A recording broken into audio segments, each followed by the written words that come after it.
입술을 기다리는 입술을, 팔을 기다리는 허리, 가슴을 기다리는 가슴. 오, 귀가 멀수록 가깝게 들리는 그대 거친 숨결이여. 나는 놓는다, 나는 놓는다, 나는 놓는다.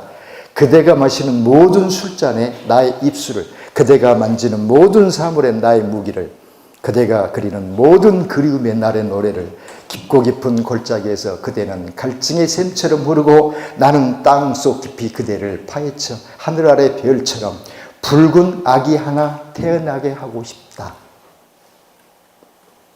지금 상상이죠. 자, 그 마장은 여인과 사랑을 해서 붉은 아기 하나 낳고 싶대요. 왜 붉은 아기냔 말이에요. 붉은 아기. 이 붉은 아기는 결국은 뭐예요? 자기가 생각하는 그런 이상세계, 노동자 농민들이, 민중이 나라의 주인 되는 것, 주인 되는 그런 세상. 이건 혁명의 메타포죠. 쉽게 말하면 사랑하는 행위 자체. 나는 그녀에게, 그녀의 입술에 닿고, 쉽게 말하면 내가 그녀에게 자꾸 놓는다 하는데 3번이나 반복되죠. 자, 내가 놓는 그 행위 자체, 실천. 이런 실천을 함으로써 뭐다? 애기 하나 낳고 싶은 게 붉은 애기. 그런 혁명을 낳고 싶은 겁니다. 혁명. 자, 그럼 이제 그 붉은 아기가 뭐냐? 결국 그건 메타포로서 사랑의 기술이라고 하는 게 나오다시피 민중이 나라의 주인 되는 것. 민중이 나라의 주인 되는 것, 그걸 하나 만들어 보겠다. 그런 얘기를 지금 김남주 선생은 하고 있는 것입니다. 자, 이런 실천 논리, 끊임없이 뭔가를 실천하겠다. 이런 것들을 김남주 선생은 보여주고 있습니다. 자, 그러면 그런 인식론적 토대가, 자, 막시즘이 가지고 있는 실천 논리하고 또 하나는 말하자면 유물변증법적이라고 하겠습니다. 자, 그런 어떤 논리를 가지고, 자, 삶의 조건을 그러면 어떻게 변혁하려고 했느냐. 자, 그런 시들이 뭐가 있느냐라고 하는 겁니다. 자, 김남주 씨는 크게, 큰 구조로 보면 전부 다 그렇게 되어 있지 않습니까? 가진 자와 못 가진 자의 어떤 그런 애증이에요. 못 가진 자에 대한 애정과 가진 자들을 빼앗은 자에 대한 저항과 질투죠.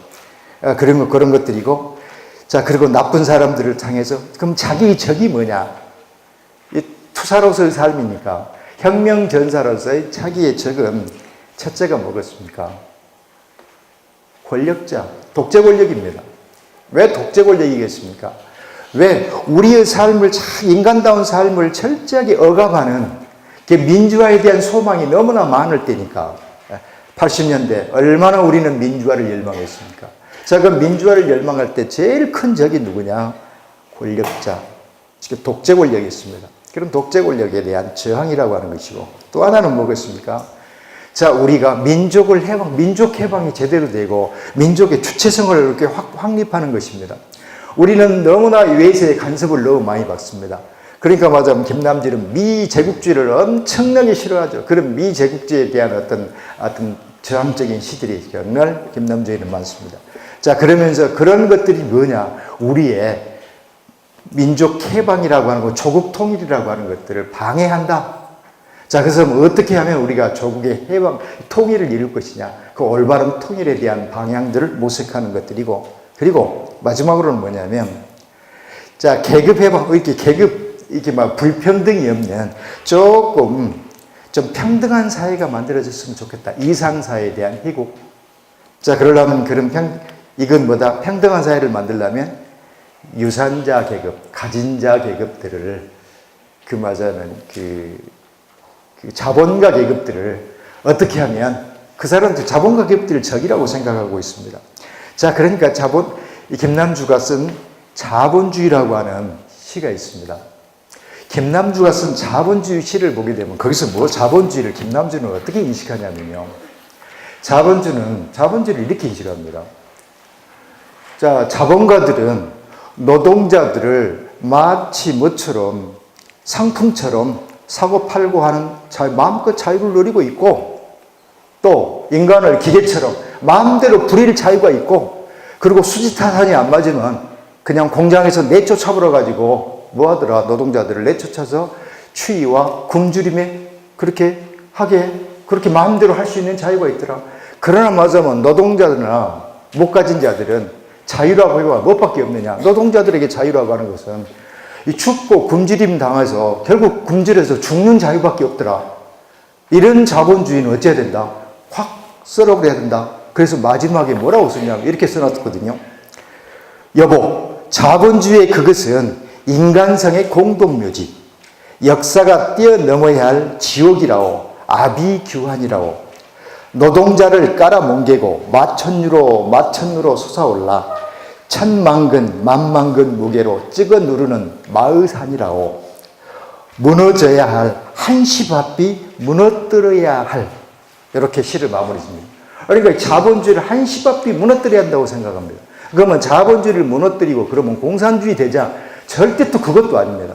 그게 아니라 아까 네글이나 하트가 말한 대로 공산주의나 자본주의 너머에 대한근대성, 알터모더니즘에서 그 다음 세상, 쉽게 말하면 모두가 함께 공평한 공공의 부를, 공통의 부를 함께 누리는 그런 세상을 지향했다고 봐야 되지 않을까 싶습니다. 자, 자본주의를 부정한다고 해서 이걸 공산주의로 본다? 그것처럼 폭력적인 것도 없죠. 안 그러겠습니까? 자, 그러면 이런 걸 바탕으로, 이런 걸 바탕으로, 그러면 김남주의 시가 가지고 있는, 자, 그런 실천 논리들을 한번 살펴보겠습니다. 김남주 시의 모든 것들은 어디서부터 출발하냐? 제가 보기에는 진홍가부터 시작되는 것 같습니다. 이게 제일 처음 초기에 등잔작입니다. 그러니까 맞아 74년에 창작과 비평에 이 시로 시인으로 등단합니다. 자, 근데 이 시가 정말로 잘 써진 시입니다. 자, 근데 이 시에 대해서 부정적으로만 볼 것은 분명히 아닌, 오히려 나중의 시보다 이 시가 오히려 더 원숙한 아름다움들을 실제로 또 가지고 있다고 저는 판단이 됩니다.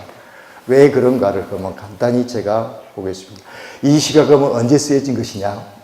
함성이라고 하는 것하고 함성지 또는 고발지 사건으로 그냥 경찰에 가서 엄청 뜯어맞고 치조받고 그 다음에 징역 2년 집행유예 3년으로 8개월 이상을 살다가 나온 사람, 나오고 난 다음에 쓴 시가 이겁니다.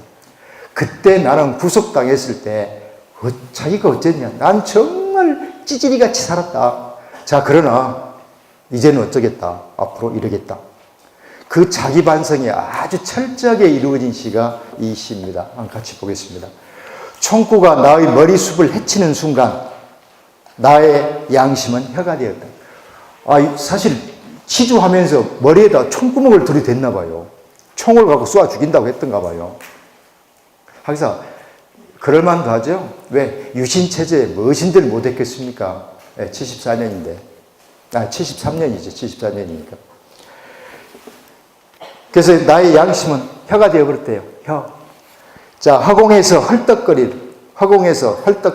똥개가 되라면 기꺼이 똥개가 되어 당신의 똥구멍이라도 싹싹 핥아주겠노라고 혓바닥을 내밀었다. 나의 싸움은 허리가 되었다. 당신의 배꼽에서 구부러졌다. 노예가 되려면 기꺼이 노예가 되겠노라고 당신의 발밑에서 무릎을 꿇었다. 나의 양심, 나의 싸움은 미궁이 되어 시민으로 떨어졌다. 삽살개가 되려면 기꺼이 삽살개가 당신의 손이 되어 발가락이 되어 혀가 되어. 완전히 이건 뭐예요? 당신이 원하는 대로 이 권력자, 독재 권력 너희들이 원하는 대로 나는 그거 다 들어주겠다. 그렇게 하겠다. 쉽게 무릎을 꿇었고 이 총구가 머리숱을 헤치고 들어오니까 그냥 완전히 무릎 꿇어버렸죠.